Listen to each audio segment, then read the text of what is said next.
You ready? No debate, cause they sold. I'm too official, got the drip, I got the sauce. Bring the proof when it's time to tell the truth. I'll be at the corner booth, find me in the corner booth, yeah. Still standing and defiant, slay the competition cause I'm walking like a giant. Bring the proof when it's time to tell the truth. I'll be at the corner booth, find me in the corner booth, corner booth.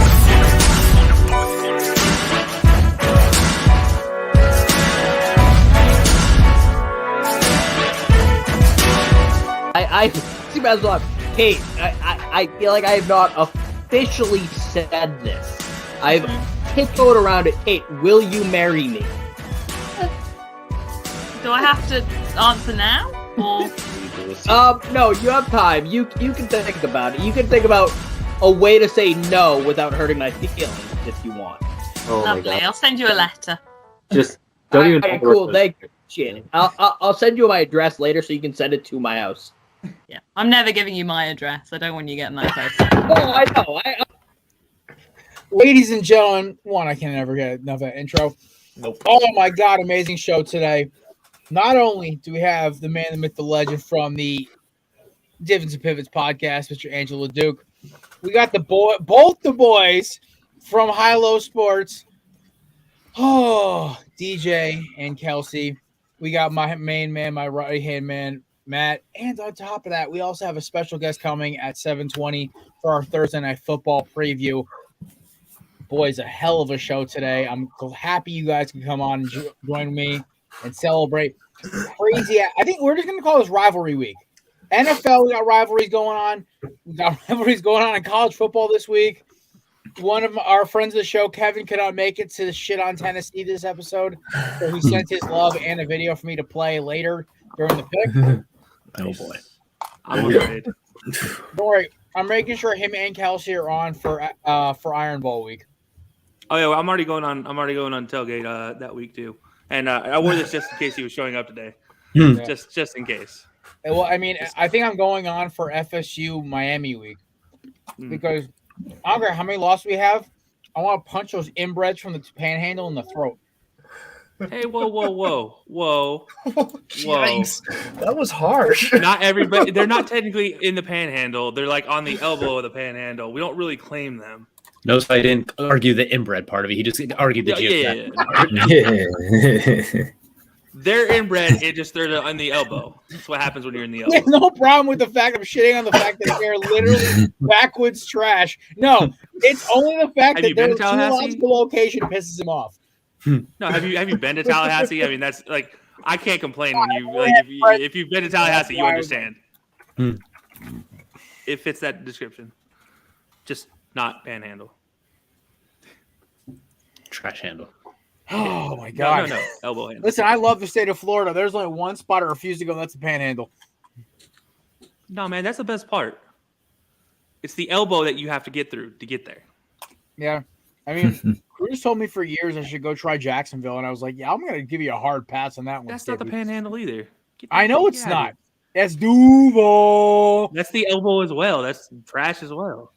Oh my God. What's not trash to you in Florida besides the panhandle, Kelsey? Literally anything other than the elbow is fine with me in Florida.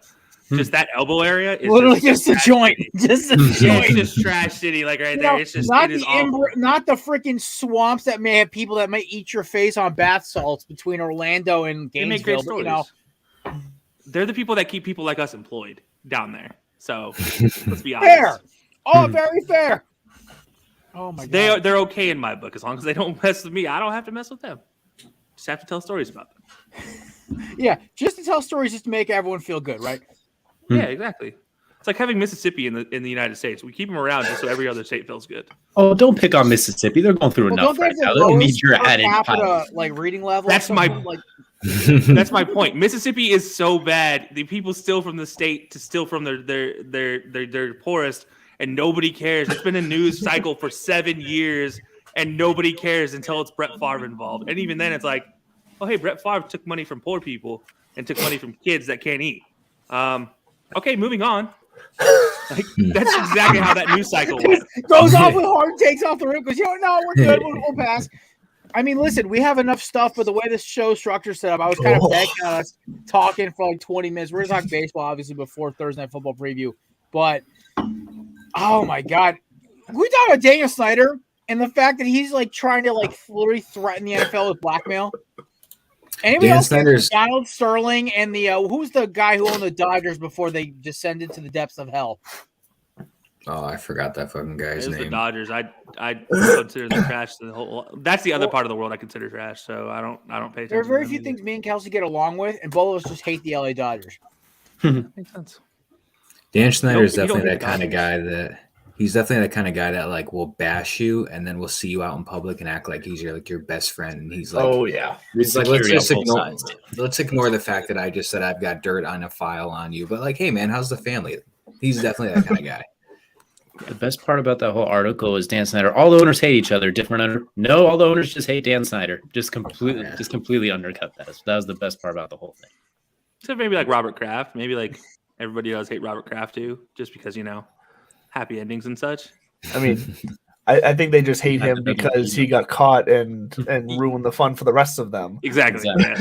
He let the cat out of the bag. Yeah, literally. And Dan Snyder's just out of here like, hey guys, I have all the cats and the bags. But I'm not going to share them, but I'm going to threaten to share them. Just don't share my terrible history again. Meanwhile, my skeletons in the closet are dancing like it's Halloween. How he still has a team, I'll never understand. Well, because he has gone through 3 iterations. Has some nasty dirt on Goodell. That's what it has to be. There is no way in hell this man has this much power unless he has something horrible on Goodell right now. Well, I mean, he is the editor-in-chief, so I guess it makes sense. Adam Schefter joke. I got you. Yeah, it took me. Somebody, come on, guys. We all know the story. Yeah. Listen, Adam Schefter has so many other issues. I always forget about that. I just want to start chuckling because he's such a clown. Like, the Aaron Rodgers story proved this dude is literally in like the biggest bidder's pocket. But that's a whole nother ball game. By the way, you never know about Adam. When we were here for the NFL draft, I actually walked by Adam Schefter once. He's a very, very small human. Like, I think I could shock put him and actually like win records. Oh no, I saw him in person too. I was at ESPN. DJ, he's like 5'5". He's fucking tiny.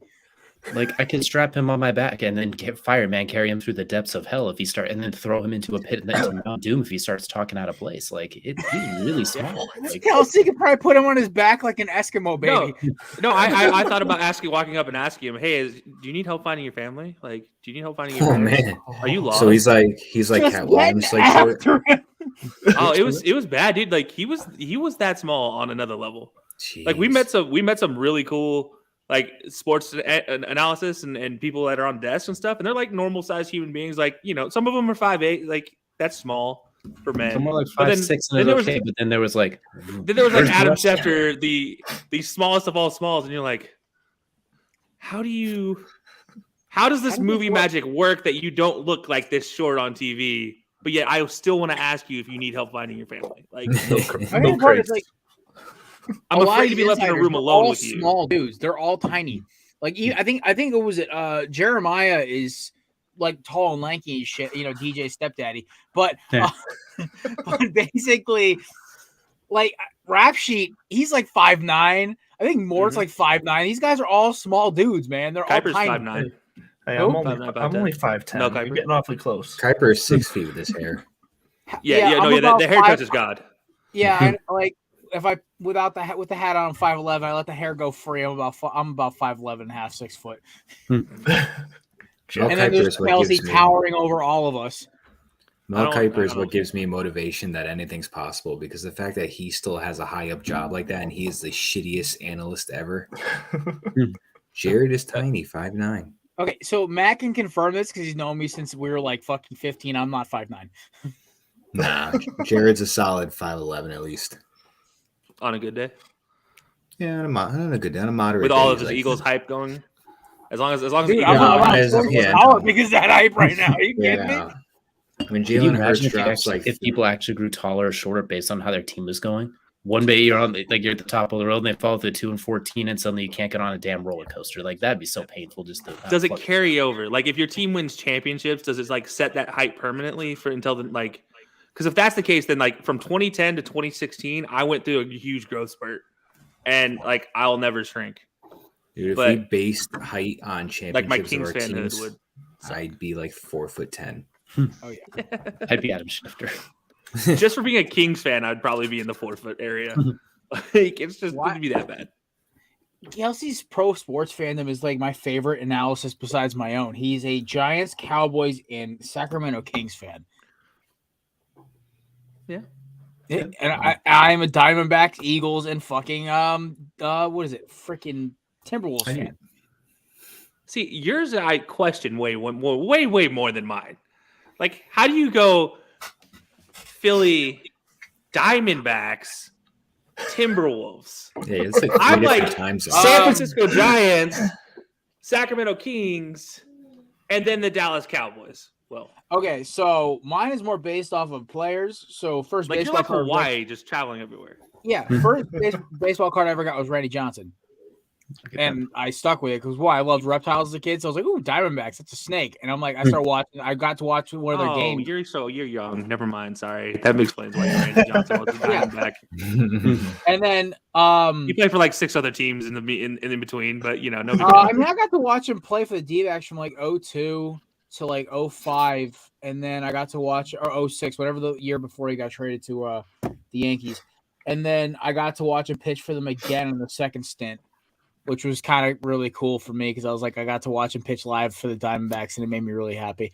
Then for the Timberwolves, it was Garnett. I just loved KG as a kid. Like that was my favorite player, so like I rooted for his team.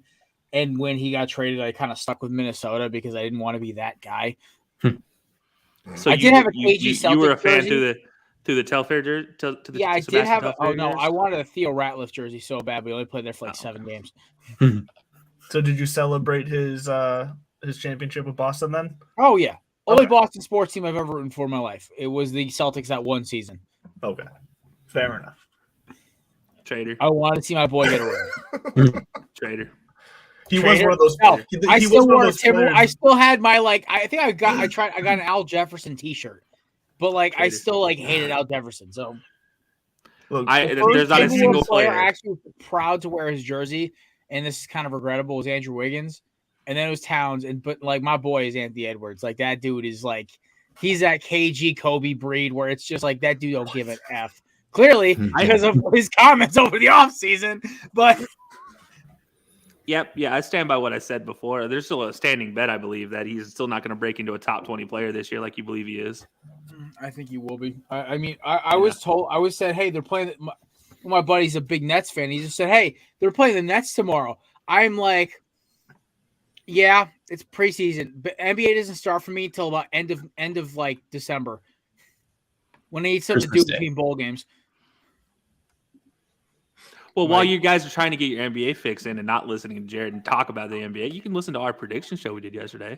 Yeah. Sorry, I just found an instant plug moment here. Like, Jared's not going to talk NBA. Well, DJ and I just dropped our predictions for the season. Here, let me just grab this here shameless plug there that was just kind of forced upon us. What are you fucking doing? I'm a walking shameless plug. If you just like, that's my Halloween costume. Plug his own. Mookie will plug everyone else's show except his on his show. It is the greatest thing I've ever seen. I think at one point he plugged mine, McCarthy's, and Andrew's in about a 5-minute stretch. So I got looking at the comments. We got that Lions fan celebrated Stafford's. It's everybody. It's Mike. Everyone knows it's Mike. Everybody. It's Mike. But everybody celebrated Stafford. Like, let's be honest. Everybody in the world celebrated Matthew Stafford getting out of Detroit because he was the great, like, where everybody's like, look, we're tired of seeing this kid get beat up. It's like it's the moment where you're just like covering your eyes, just wishing it would end. And finally he gets out and you're like, okay, let's hope for something good. And it's the perfect good story. It's like everybody rooted for him. So that doesn't count as being a traitor. Rooting for the Celtics is being a traitor to anybody. If you if you are a fan of any other team and you root for the Celtics for any moment, you're a traitor. Why specifically the Celtics? I don't. Or the Lakers too. Lakers count too. Lakers and Celtics. Those are the two. If you root for either of those two, I see now. Two great. I only root for the Lakers in one game because my boy Kobe was retiring, and I wanted to see him drop 60. Why is my mouse freaking out right now? I'm Okay, sorry. again, did you root for Kobe to get 60, or did you root for the Jazz to lose to the Lakers? Well, I mean, I hate the Jazz to begin with, so it's kind of both. Everybody hates Utah, even Utah fans. I mean, they also did they facilitated Karl Malone and were just his murder spree. I was gonna say his we're gonna not talk the underage girl, but whatever. We'll leave that one alone. That one, yeah. Okay. Kevin's not on the show. Did you see? By the way, did you guys see their random Utah Jazz rebrand this offseason? Has anybody seen that? Yeah, brand new jersey sets, everything. It's like there's like black and highlighter green, highlighter yellow now. I'm gonna look that up. I didn't know they were not talked about it. Why can't I forgot they go were back a to the team. fucking mountains from the demoted. 90s? Yeah, and that's their alternate jersey. They have the alternate purple jerseys with the white and copper, which I think we're sick. I think they should go back to those and the black jerseys that had the black, copper, and purple. Those are my favorite alternates. The old high flying Brian Russell era. Yeah. It's so funny. Them in Minnesota, like Minnesota, just go back to the jagged letter tree lined ones. Those were the best jerseys. Just go back to those. I do like the new ones. Like the North Star alternates are badass as fuck, but those tree lined jerseys were fucking amazing. Your Prince alternates are sick. I'll take those. Those were sick. I liked using those in 2K. Yeah, that was the only jersey I almost bought of the Timberwolves. I still have my KG Almost. black throwback with the trees. That's like my favorite.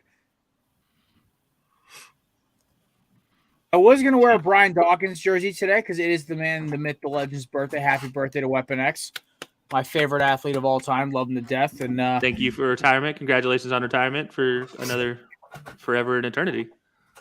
Because all NFC East fans just they see 20 with a visor and they're just not happy. I have to pause and double take. Yeah. Yeah, I mean, I don't blame you, honestly. I really don't, because I look at, so it's the same way I look at Roy. I mean, not to the same extent, but the way I look at Roy Williams, because I watched that man basically break T.O.'s leg, and then I watched that man try to do the same to McNabb the following season. What 20 would you rather have, Dawkins or Reed? Ed Reed. Oh God, that's like my favorite college player of all time versus my favorite pro player of all time. I know. I had to hit it. I had to hit it to you. God. I was like, he walked right into that when he said 20. Oh, fucking kill me. It's a push. I can't do it. I really can't pick a difference. I love them both. They honestly would be the best safety tandem of all time. That'd be amazing to watch. I think at the pro level, I gotta say at the pro level, I think I still take.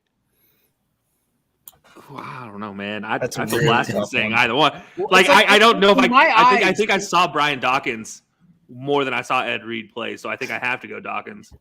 I saw but at the same both time, play I a lot. know Reed stats. I just watched Ed Reed basically just dominate Tom Brady. He was the one defensive back where Tom was like, "Fuck, I hate this guy."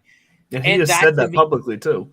Yeah, and what the crazy thing is, like Tom, I pay the refs off Brady. Has been known not to fear many defensive backs. But listen, Uncle Ed, as all us Miami fans call him, is that one dude that he freaking is terrified of. And I don't blame him. My best and worst Ed Reed memory, not related to Miami, was him picking off Kevin Cobb and running back 109 yards in week 8. And I just watched this. I'm like, you know what? I'm not even mad about this. Because that's like one of the greatest safeties ever to walk the earth. Just picked them off for 109. That's history I just watched right there. Actually, for the record, technically, Ed Reed is my phone background. Him, Mike Rumpf, and Antrell Roll from the 01 Hurricanes. That's my background right now. Yikes. So your answer is Ed Reed now, too. Good, duly noted. There you go. You won't say it, but son, you won't say it at all. It's Ed Reed by a sliver. Because Ed Reed basically covered 3/4 of the field. Has Brian Dawkins ever been your phone background? Yes, a lot, actually. Okay. Well, that's been longer. I have a That's weird gorgeous. superstition. During the season, I never have any Eagle stuff as my phone background. Okay. Okay. That's fair. That's a fair assessment. Hurricane stuff, fine. Nerd stuff like Lord of the Rings, Star Wars, superheroes, whatever, that's fine. Cars, even better. But yes, Jason, hopefully get back on track this week. I can never Fuck wear the Virginia same Tech. jersey back-to-back weeks. Like I have to alternate. I don't know. Like I'll wear I like always my wear my Namath one Devontae and Smith we'll win. or my- And I'm like, next week I got to wear Wilson. Next week I got to wear Mackay. Next week I got to wear this guy. I don't know. I just can't do back-to-back. I got one better. If I buy a jersey, I have to wait at least a month before the season to wear it. If I buy it in season, I won't wear it until after the season's over, unless it's a T-shirt. That is. So I have an AJ sense. Brown jersey. I won't wear it. One, because it's a little snug on the shoulders still, and two, because it was a Wentz jersey that I gave it to my tailor. I bought a new nameplate for it, and my tailor basically goes, "Oh, this take me 15 minutes." Literally bangs it out. It looks good. It doesn't look perfect, like brand new, but it looks good. Listen, the guy's quarterback still is probably speaking in subtitles. Listen, I'm not he's gonna probably lie. still speaking I to know, a spoon. I know it was a nice subtle jab, but I will admit I have like 4 jerseys from Goodwill. I have 2. I have the There's nothing wrong with that. I have the Westbrook blue and yellow Eagles jersey, by the way. I got my my Jonathan Vilma white and my Jonathan Vilma green jersey from the Goodwill. So I guess this is the time to out myself. I don't own a single one of my Cowboys jerseys at all because I don't trust buying a Cowboys jersey with a current player. Yeah. Period. Exclamation point. Because there's not a damn Cowboy that I like enough to put on my body at all. No, And I respect that. I really do. I mean, like, the thing is, like, for me, like, somebody was asking me, one of my coworkers, he's from Guatemala. He doesn't really watch football at all. And he asked me, he goes, "Why do you always wear that hat every Thursday?" And I said, you know what? Like, listen, and the guy who's joining us in a second who can relate to this, being a fan of the team he is that, like, certain members of the Eagles, and, like, the Eagles team itself, I like more than some of my extended family. Like, if I had to choose between some of my aunts and uncles and Jalen Hurts or, like, Quez Watkins or even CJ Gardner-Johnson walking into my fucking house, I'd sit them at the table first. That's the way I am. Like, it's like these guys have given me more happiness and less agony than my family has. And with that in mind, speaking of agony and pain, joining us now for our Thursday Night Football preview is the man, the myth, the legend, the fan of the only team I swear to God the Commanders probably could beat, even though I'm rooting for the Bears tonight. Ladies and gentlemen, host of the Unbearable Podcast, my good friend, Brad. That is one of the best and worst intros I've ever gotten. How the hell are you guys doing, man? What's up, I'm good, Brad. How about you? Oh, my God. Doing well. I don't know how many Bears fans, though, or Bears players I would have sit at my table right about now, though. So I'll tell you that much. At least Roquan, right? Dude, Roquan. Before he asked for a trade? Yeah. You know? Yeah, he wants to get paid that top tier linebacker money, and I don't think he's worth that at all. So he might not get that head of the table spot that he would want to get, but we'll see. You can get a rollable chair that you can slide in and out depending on how he's playing each week. He has to go sit at the kids' table with Justin Fields. Whoa. There will be no field slanders on this show. Now, you mean Mr. I can barely complete a pass? I dropped No. Hold on. Josh Palmer. Hold on. 15 yards of completion. Let's give Justin Fields a little bit of credit here. The man isn't being asked to pass by his offensive coordinator. The man's like, "Hey, I would like to pass this play." No, coach. Coach said no. We're gonna run the ball again for the 40th time. Like, you're not gonna throw, even though they're in a cover 0 and you have one of the fastest receivers ever. One-on-one.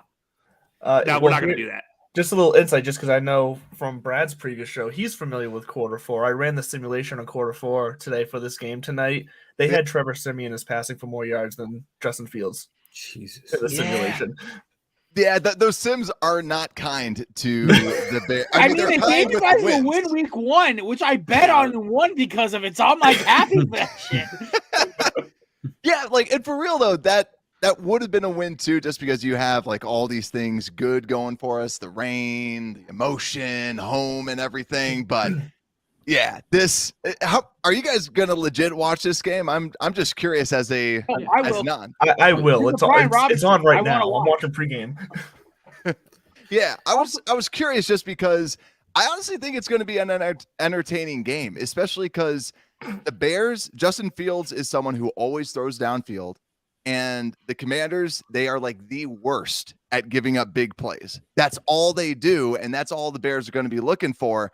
But up the middle, the Bears' interior of the O-line is trash. Like, for those that are Giants fans that watch the Giants game, Lawrence would just toss Sam Mustipher out of the way like hot trash, and it's going to be right up the middle. It's going to be crazy for Justin Fields, but I think we're going to see some big plays out there. So I think it's going to be entertaining. They're going to come from David Montgomery. I am just excited to watch Carson Wentz check out of every run call to Brian Robinson tonight. That's my favorite part of tonight. So does Carson Wentz finish this game tonight? No, don't say that, man. Give Brian Robinson. I want. Listen, I'm starting him over Raheem Mostert in like a suicide. No, that's play stupid. Right now. Hold on, that's stupid. That's just on you. Raheem Mostert is hurt and might not play. So I mean, that's the other reason. I mean, no, not choosing anybody else other than a Commander's running back. Give me the dude who's walking out to many men as my starting flex this week. All right, fuck y'all. I'm going for it.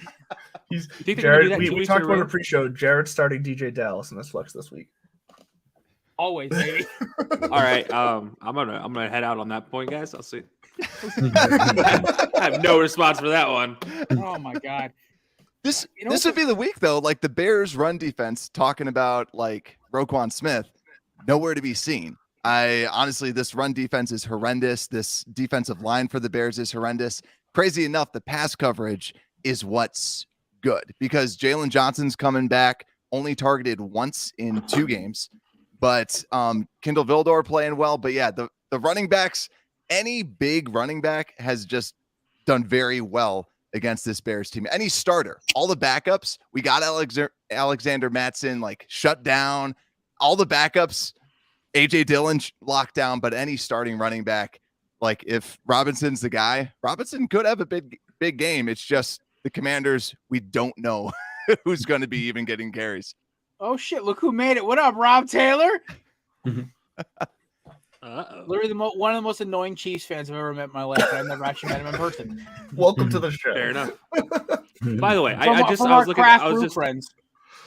watching the pregame show, and they show Carson Wentz warming up. Is he the only quarterback I ever see when he's warming up pregame? I never see him standing still. Like every other quarterback, you see him standing still, working their hips. Every time I see a Carson Wentz shot warming up pregame, he's always sprinting forward to the right, sprinting forward to the left, throwing a pass, falling back to the right, falling back to the left. The man never sits still in his pregame warmups. Is that just me, or is that like? No, does anybody else ever notice that? I swear this dude is the worst case of ADHD I've ever seen in my life. Like, seriously, he has to always be moving. You've never like been you're supposed to warm up your arm and your hips here. I have ADHD. Trying to warm up that's the legs. How I know. This is wild. Like he's the only quarterback I ever see do it week in and week out. He's practicing for when he holds the ball too long. Take him somebody to watch him as my quarterback for almost 4 seasons. The mental anxiety that man puts me through on a weekly basis was horrifying.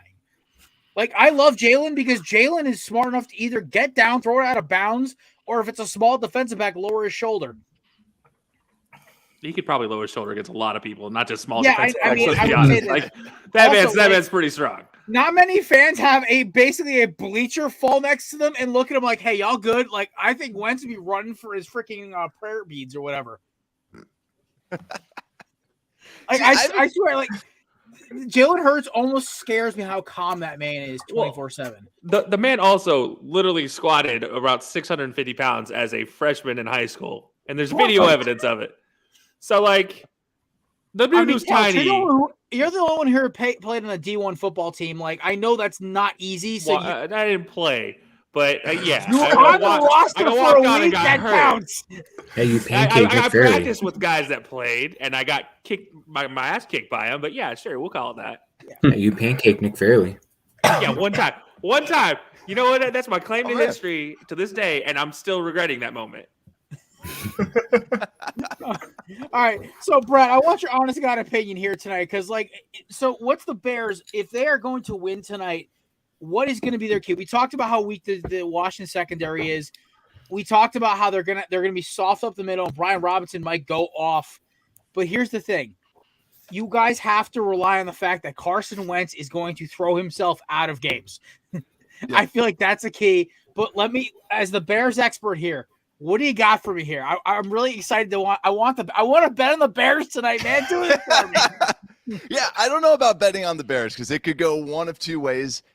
Playing at home, you have the home field advantage, so that when something big happens, we'll be backing them, right? But this defense. So you talked a little bit about Carson Wentz. Carson Wentz is going against his former defensive coordinator in Matt Eberflus. If someone knows Carson Wentz, it's going to be Eberflus. He's going to know that you have to capitalize on Wentz making a mistake. We all know that Wentz will do something stupid, will do something bad. And this Bears team is pretty good at taking the ball away. So that's why I think turnovers are going to be huge for the Bears. And what's also huge is the Commandos or Commanders, whatever you want to call them. They don't. Commando Tommy Carson Wentz. I love it. They do not get turnovers. So I think the turnover battle is going to be huge for the Bears if they want to win this game. But if I'm the Commanders, I'm just running the football. It's a time and time again, it's a proven factor to beat the Bears is just hand the ball off. Don't do anything crazy because this defensive backfield is pretty good. They're probably going to be targeting Curtis in the slot because Kyler Gordon has been the biggest weak link in this pass coverage for the Bears. So that's what Aaron Rodgers did. That's really what Cousins did. They just attacked the rookie corner for the Bears, and they can get as many yards as they want. Don't challenge their outside corners, challenge the rookie. But I think ultimately the Bears can win this game because they will turn the ball over. And I think also Justin Fields, like I said, attacking the ball deep, that's what he does. He doesn't want the easy stuff. He wants things difficult. He wants to go for the big play. And I think that's why you're going to see some 20, 30-yard big explosive plays from this Bears offense, but you're going to see probably 3 sacks up the middle from Allen and Payne because that's where the Bears are weakest on this offensive line, and that's where this Washington team is the strongest. So to give Carson Wentz his paraphrase. Oh, someone take a screenshot. I'm holding on to what he's going to say right there. I'm excited. Wait, did DJ freeze too? Oh yeah, that's an apartment. The problem is they live together. They're like literally Bellyup's version of Bert and Ernie. So they literally have to live together. And the best part is, Brad, I just bet a risk-free 50% boost. Bears money line. Brian Robinson, Terry McLaurin, anytime touchdowns. Carson Wentz over 219 passing, Robinson over 65 rushing, Mooney over 38 receiving, and McLaurin over X amount receiving. Because fuck it, it's going to be a shootout. We're rolling, boys! Dude, right now, I'm just taking any bet that, like, I wanted to test out. I pay for PFF, so I want to see what the screen line is. The only bad part is every single pick that I'm doing is like against the Bears. So all their stuff, it's like, it's all anti-Bears for it, but it's all like A prop bets. So here, I was going to take the Carson Wentz interception over, but I have horrible luck with the interception over this year. The only time I hit it was last week. Me and Matt, as a fuck around, both in our parlays, put both quarterbacks over an interception and a half. It hit, but I fell asleep before it hit for Ross, so I went to bed pissed off. Here's the thing. So PFF, like, because this is like a non-money little league thing that I'm like, all right, I'll just throw this stuff down. Yeah, it's Terry McLaurin under 3.5 receptions, Brian Robinson under 48.5 rushing yards, Fields under 0.5 passing touchdowns, Fields under 7.5 rushing attempts, and Cole Kmet under 2.5 receptions. I'm gonna take all the unders and everything. That's what PFF was saying. They're like, these are our favorite ones. I'm like, I'll go for it, and if it sucks, then I'll blame them, right? Well, that was the other thing the simulation said when I looked it up, is that no one on either side was going to have more than 62 receiving yards or rushing yards. Every yard category other than quarterbacks was going to be under 62 yards. That's where, like, some of the sims, like, people will ask me on the live and be like, so what does that mean? And like, I really want one of their devs just to like explain everything. Like, why is everybody getting 20 yards or 40 yards on this? Because it's a nice round number that they don't look like a jackass when I put it for everybody. Sleeper. I don't know if any of you guys use Sleeper for fantasy football. Yeah, that I've got a app league in there. is the worst at predictions because they just go, everyone's like 10. My favorite part about Sleeper is that, like, the trending players page, and I see half of them on my fucking roster, and I'm like, yes, but I'm like, fuck, I might be screwed. Like 1 week it was Josh Palmer was the can't miss prospects. I dropped Kenneth Walker for him, right? Because he hadn't played a snap all season. Oh, And that's looking pretty bad now. I needed a receiver desperately. I get it. And so, like, literally, I still won the game. But then my boy Kevin in my league fucking scoops Walker. Then he busts off a 95-yarder last week. I'm like, fucking shit. The only successful drop I had this year I don't regret is James Cook. He may have scored last week, but I don't give a fuck because I got my running back course freaking loaded. He wouldn't play anyway. Yeah, Cook doesn't belong on any fantasy teams right now. Next year, yes. Next year, yes. Well, in Dynasty, but yeah. I mean, but then again, Dynasty is just too much stress for me. I'd rather just play a Madden franchise and use the guys myself. Oh my god! The fact by the way, you guys know this. Some of you guys who've been friends with me and Kevin for a while know this. Me and Kevin participated in a 28 season Madden franchise during COVID. It was brutal. After season 5, it gets real rough real quick, especially on the restart. It got hostile. Oh, you guys got violent. You guys went like that now. Well, I won twice, made it to the Super Bowl 7 times. The problem is that there was 2 guys in our league who were just like Kevin being one of them, who just played the ultimate anti-Jared defense because my running style is basically 2000 was Tua level Alabama, run the ball like crazy, blitz like hell, and throw the ball as deep as possible. Oh, good. So the Raiders for 90% of their history. Exactly. And listen, it won me 2 titles. I'm not complaining. But also, I played it was so funny. From seasons like 24 through 28, I played the long game, just accumulating all these like dev talents. So by the end of the season, my former co-host Pat played me the Super Bowl. My team was a 99 overall with 80 X factors, and he's sitting there like, "Oh fuck!" I'm like, "Yeah, this is my ultimate culmination of my plan." All those fake players. And after that, we're like, okay, we're taking this way too seriously. We have lives and we're adults. We got to get out of this league. Called it. So you guys played every single game for every season? Yes. Shit. It was crazy. Wow. Each game is an hour. We would bang out a season in literally a week. Oh, my Lord. On Friday, because of COVID, we couldn't go out. So to hang out, we'd all get all 8 of us would get in an Xbox party.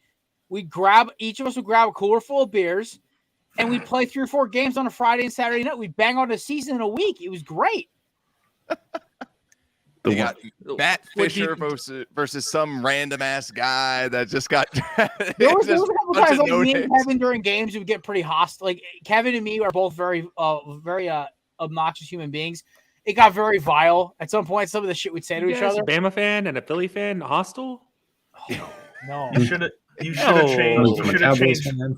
have changed the names of all the fake players on your team to be all the Key and Peele football names. I did actually. So I got really bored. I got really drunk one night. Actually, my middle linebacker, his name was it was something really stupid sounding. So I changed it to Call of Duty characters because I was hammered. I was playing Call of Duty that morning. So my middle linebacker was John McTavish, Soap.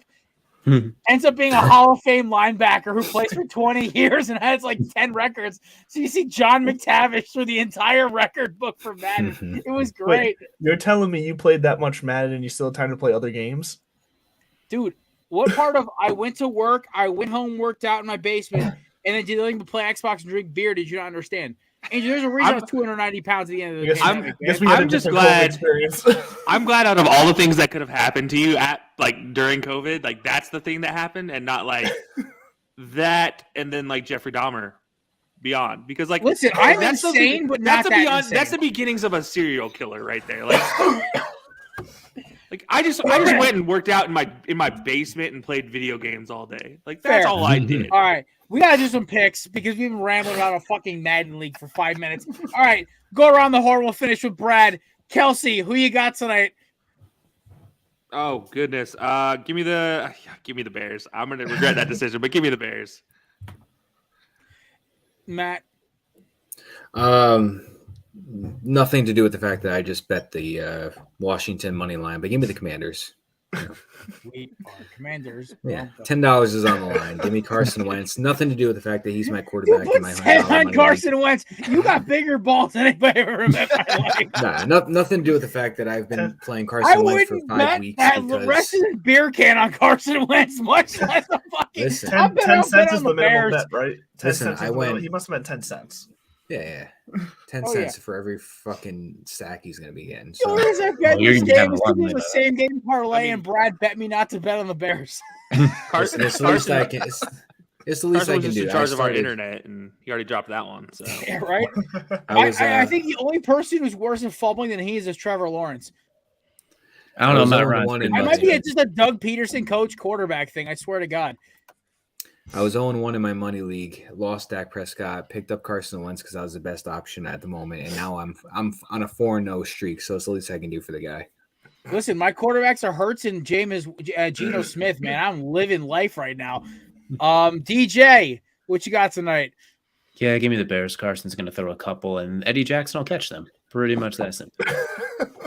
I am kicking myself. I didn't bet the Carson Wentz interception over because it's a fucking cakewalk. I think it's like +2. It's still like +100 on DraftKings if I can recall. But because one Brad dared me to, it's because it's a free, risk-free bet. I took it without question. I get my $2 back, and the payout after all the shit I did was like fucking +25,000. I said, screw it, I'll take it. Give me the Bears. Eddie Jackson's going to have at least a pick and a half, if not more. I count a half a pick as a tip, and somebody else catches it. That's fair. All right, Doc, what you got? Give me the Bears, 16-13, because it's going to be a snore fest. God, no, I really hope it's higher scoring than that, or my parlay is fucked. Under 38 for the point total sounds about right. Oh, I'm slamming the over. I think this after last weekend, somehow the NFL and the NFL gods and the NFL refs are going to make sure everyone scores. All right, Brad.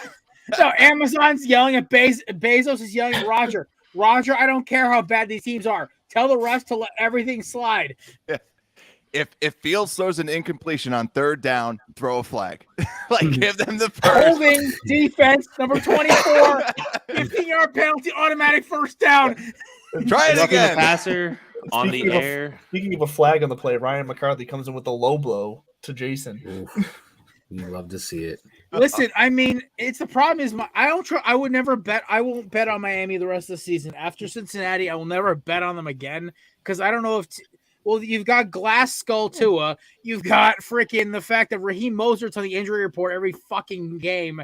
And the fact is both Tyreek Hill and Jalen Waddle have freaking paper hamstrings. They may be the most powerful paper on the planet, but they are still paper. So I refuse to bet on Miami Dolphins, not Hurricanes. I'll bet on the Hurricanes every week for the rest of the season. This is my swear to y'all right now. Unless they're in our 6-pack, and then I am obligated by law to do it. By No, the way, Waddle on- and Hill couldn't just handle sauce. They could not handle the sauce. Too spicy. Listen, Sauce Gardner is going to be a top 5 cornerback by the end of the season. I will fucking slam money on that.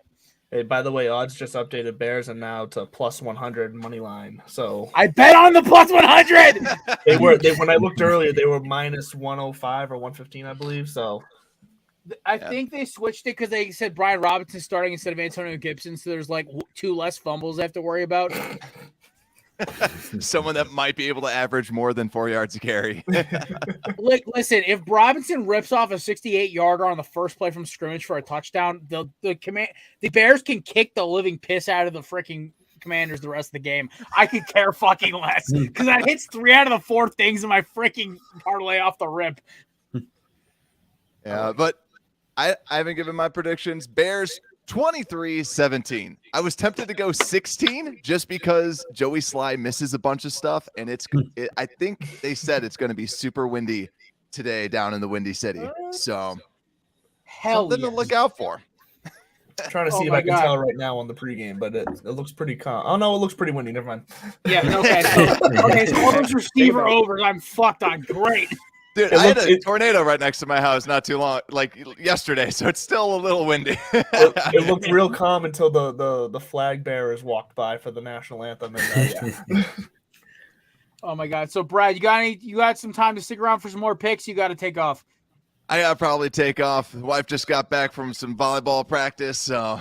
Hey, listen, you got to be super dad and super husband, man. We appreciate you stopping by. Ladies and gentlemen, you can find this handsome gentleman and Bears fan at Unbearable Sports on Twitter, Instagram, YouTube. Go check him out. Listen, I could give two fucks about the Bears, but I will watch this man's show because honestly, he makes it entertaining.